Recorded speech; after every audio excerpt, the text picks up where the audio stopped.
Okay, so this is an introduction to programming using a computer language known as Python.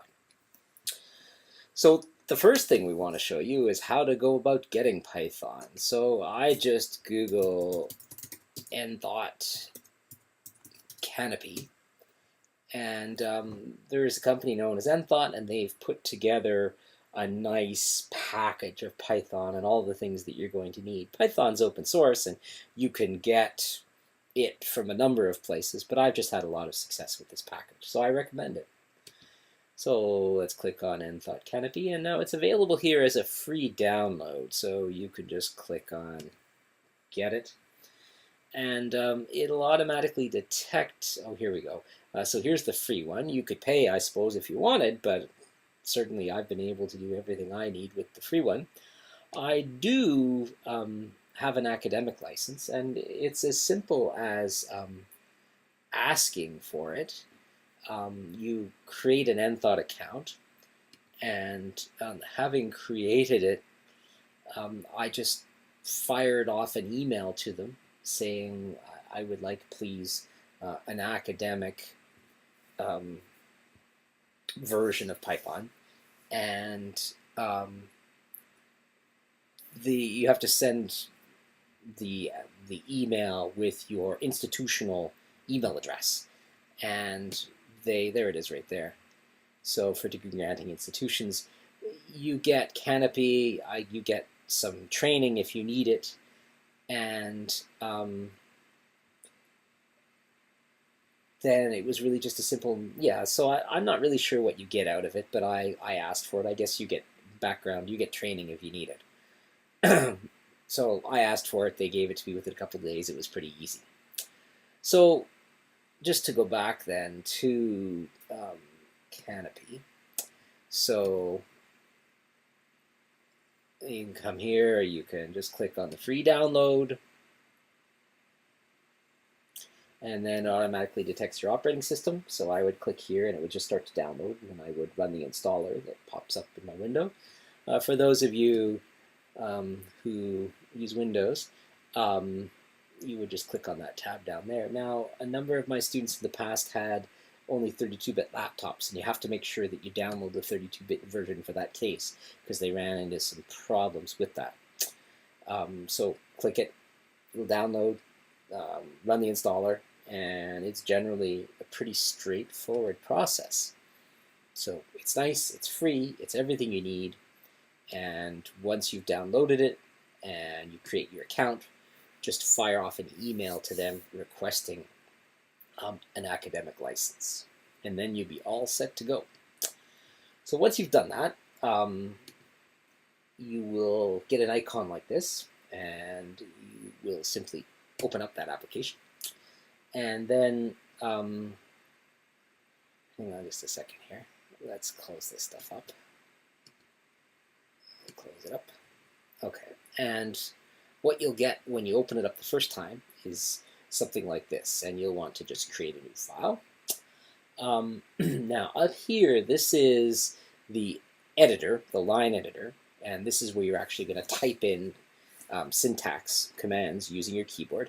Down here, this is the output, and after you've typed in a bunch of commands, you're going to click on the Run tab, which is this little green icon here, and then it will interpret the code that you've typed in here in the line editor, do the calculations that you ask it to do, and then give you the results down here. So it's really quite straightforward to use. You have to learn the right way to give the commands is all, and that's what we're going to teach you here. We're going to teach you basic syntax, the grammar, if you like, for Python. Now there's a few things we want to learn here at the start. It's important when you write code to use comments, to explain to other people what it is that you're doing. So commands in Python come from or follow the ampersand. So shift 3, there's the ampersand. This is how to make a comment. And so the reason this is important is that without the ampersand, the Python interpreter is going to interpret this as being a command, something you want to do, and then if you run it, it's going to tell you, I don't understand what you're asking me to do. It tried to interpret, this is how to make a comment, and it didn't, some of these things it interpreted as variables. It recognized is as being an important reserved word, but the rest of it had no idea how to handle that. So we need, when we're making comments, to use that ampersand. And then pretty much it doesn't really matter what you type after that, because the computer's not going to care what it is, but you do want to make it useful for somebody who's reading the code so that they know what you were trying to do. And at various steps along the way, you'll want to add in comments, again, just to explain what you're doing.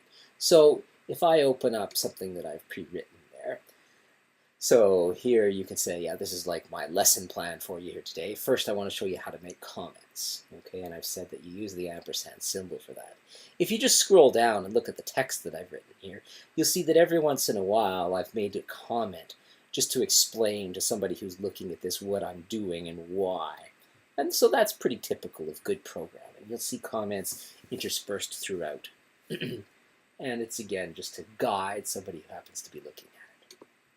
Okay, so now we know how to make comments. Nice thing about Python is it's pretty free format. Some of the older computer languages, you couldn't leave blank lines, and that made it very hard to read.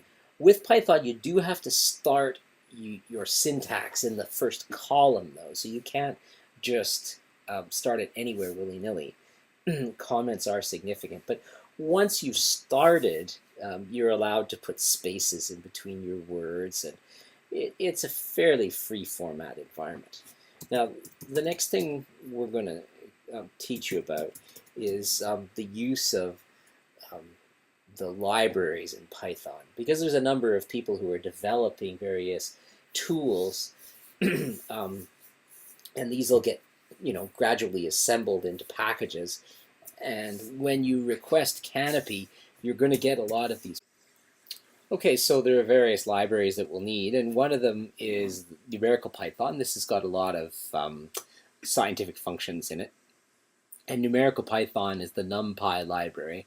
And the command that you use to tell the interpreter that you want to access that is the import command. So import Numerical Python so that I can use it. Now, there are others that we'll get to later for graphing purposes. But usually we'll start off our programs with those import statements up fairly high. Now, let's say I wanted to do some scientific type calculations. It's pretty common to make some statements of constants, like G, right? Instead of having to write 9.81 in our calculations, we like to use symbols. And so here's a couple of common ones related to gravity. You notice that E is scientific notation. And then, I'll say in the Stefan Boltzmann law, there you go. And if you want, if it were ambiguous in any way, you could just make a little comment to say, hey, these are the units that I am using here. So you see, comments can actually be mixed with syntax. Anything on this line that follows this ampersand isn't going to be interpreted. Newton meter squared per kilogram squared, something like that. There we go. Okay, so define your constants. And then you might want to do your calculations. So again, you'll see that my comments there are designed to make this more readable. So, we might want to say calculate free fall time. Now, good structured programming, you have the variable sort of reading the variable should tell you what it is. Now, it could be ridiculous. You don't want to have a 45-character variable, but, something like free fall time is pretty reasonable. Let's say we should probably define a height here. Let's say we were falling from 50 meters, and we wanted to know how long that took. Well, that's, if you do your kinematics, that's the root of 2h over g. So the square root is in the Numerical Python library, so we'll do numpy.sqrt. and then it's going to be 2 times the height divided by our g constant. And then we close the bracket.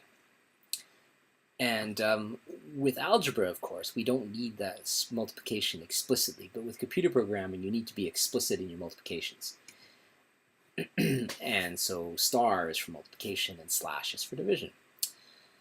Now, to make sure that we're not cutting off our decimal places, I often make everything a real number by putting a decimal point right there. There are obscure rules that determine whether an expression is overall, whether it overall is an integer, i.e. has no decimal places, or not.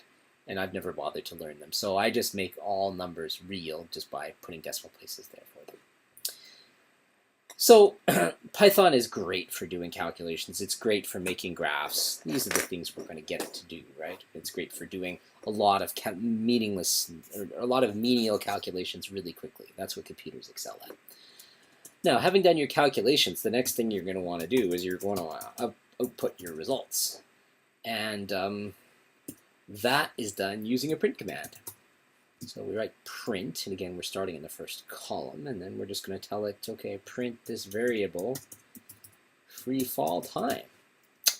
So if we were now just to run the program, just by clicking the Run tab, it'll tell us, oh, there we go, sorry, a little syntax error there. Well, maybe I'll use that as a teaching point. Writing NumPy is fine, so what I should have done is I should have wrote NumPy there, and then all would have been well. So now when I run it, there we go. So there's the free fall time. It printed it out right there. But what you'll often do is, if you've got like 15 different calculations, writing NumPy is tedious, so you'll just make it shorter, maybe like NP. And so now you're telling the interpreter, okay, go get that numerical Python library, and I'm going to refer to it henceforth as NP. So that's what I was, whoops, okay, we'll get to that in a second. That's what I was really doing there. Now if I run it again, it's going to tell me, oh yeah, now I know what you meant by NP, and then I can find that free fall time. No problem. Okay, so a couple of things here. For this output, it's nice to kind of format it, right? So that when you run it, you get some sort of idea. You're looking at the output. Well, what is that? So we can format the output just using strings in quotes, right?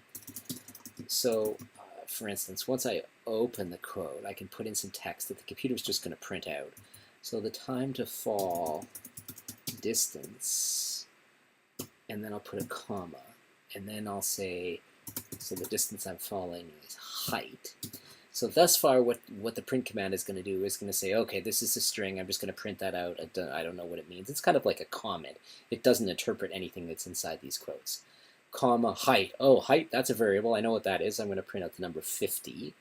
Then I'm going to start another string. Is, and then comma, free fall time. Okay, so now if we run it, oh, now look, isn't that nice? The time to fall distance 50 is 3.9. Well, maybe it would be nice to put some units in there, so I'll put in meters after the 50, and then after this, I'll put in seconds. And again, I want that to be in quotes, right? Just like that. Okay, so now when I run it, well, there we go. The time to fall distance 50 meters is 3.19 seconds. Now you say, holy smokes, that's way too many sig figs. We better format that. And the way that you format that is using the following syntax. Okay? Percent to tell Python you're formatting a string. Let's say we want 3 decimal places. Okay? I will bump up 6 is the field width, and I do .3 to say 3 decimal places, and then F to say it's a real number. So now Python says, oh, okay, somewhere after this command, I'm going to be printing out a real number.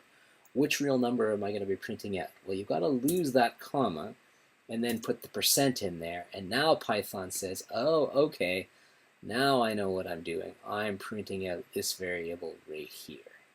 And now, there you have it. It's 3 decimal places.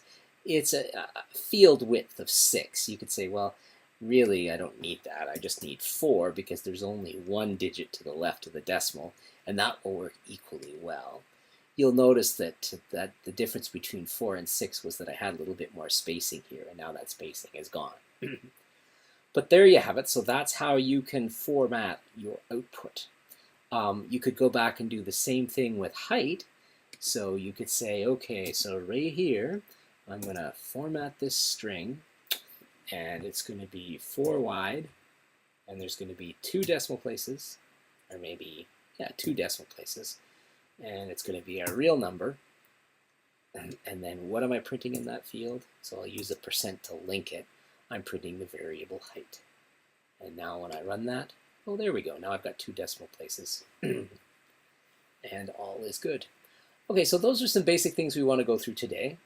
How to make comments, the scientific libraries that we're going to be using, good structured programming, define your constants, pick good variable names, make comments at sort of each step along the way to explain what it is you're doing, and then how to output results. Oh, there's an interesting spelling of output. Using a print command, formatting the print command so that the output becomes readable. Now, a couple of other comments here in passing. First of all, for the end of the program, well, as soon as the interpreter gets to the end of what you've typed, it just stops. And that's a lot nicer than other languages where you had to explicitly tell it that you were stopping. Having typed in your code and run it, and it's all working nicely, you're going to want to save it. And so just up under here, the save command. So I'll just give it a name. And you want to make sure that it's got a .py, a .python ending, so that when Canopy opens it up again, it realizes that it's Python syntax. If you don't put that that suffix at the end, then it'll just interpret it as text. And so there it's saved. And so that covers the basic syllabus for today. And so now it's your turn. There's a brief assignment for you where you're actually going to write some code and run it and get it to work. So you will create a new file using that tab right in there, and you will type in your syntax here and save it as we've shown you, and then run it and get it to work. And it's a fairly simple, straightforward assignment, and all you'll be asked to do is make comments, import the library, the NumPy library, define some constants, make a calculation, and print it out. This will be your first computer program, and we want to make sure that you can get it and get it working before we take the next step.